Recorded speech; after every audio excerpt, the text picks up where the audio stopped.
దానికి సహకరించే బాధ్యత మీది. ఇప్పుడు నేను అన్నీ చేసిన తర్వాత ఎవడో వచ్చేది చెప్తే మీకు అనుమానం వస్తే అది ప్రమాదానికి దారితీస్తుంది.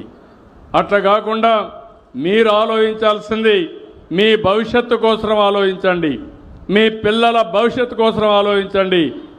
అక్కడ ఆ పక్కన నిలబడుకో, ఆ పక్కన నిలబెట్టండి, ఆ పక్కన నిలబెట్టండి. మీకే ఎప్పుడు కూడా మారుగా చేయకూడదమ్మా. ఎవరైనా ఉంటే ఈ పక్క వచ్చి నిలబడుకుంటే నేను తీసుకుంటాను. మీరేదో నా అటెన్షన్ తేవాలని మీటింగ్లో అడ్డం పడితే దానివల్ల మీకే నష్టం. పక్కకు రండి, నిలబడుకోండి, మీ సమస్య చెప్పండి. పోలీస్ వాళ్ళందరినీ ఫెసిలిటేట్ చేయండి. మీరు కూడా గొడవ కాకుండా వాళ్ళ సమస్యను అర్థం చేసుకొని వాళ్ళని నాకు కల్పించే బాధ్యత తీసుకోండి మీరు. అంతేగాని మీరు లేని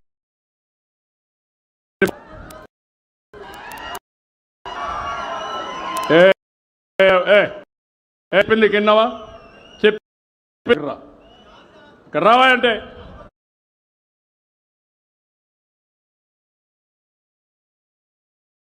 పక్కన నిలబడుకోమని, పక్కన నిలబడుకోయంటే కుండడ పాలల్లో విషయం వేస్తే ఏముంటుంది? నీ ఒక్కడి కోసం నేను వచ్చింది ఇక్కడికి, ఇంతమంది కోసం వచ్చా. ఇంతమంది నువ్వు లేస్తే ఏమంటారు? అక్కడ నిలబడుకో, నువ్వు చెప్పు, నేను ఇంట ఓపిగ్గా ఇంట. అడిగింది గొంతెమ్మ కోరిక కాకపోతే నిజమైన సమస్య ఉంటే నీ సహకారం చేయడానికి అందరికంటే ముందు నేను ఉంటానని మీకు అందరికి హామీ ఇస్తున్నా.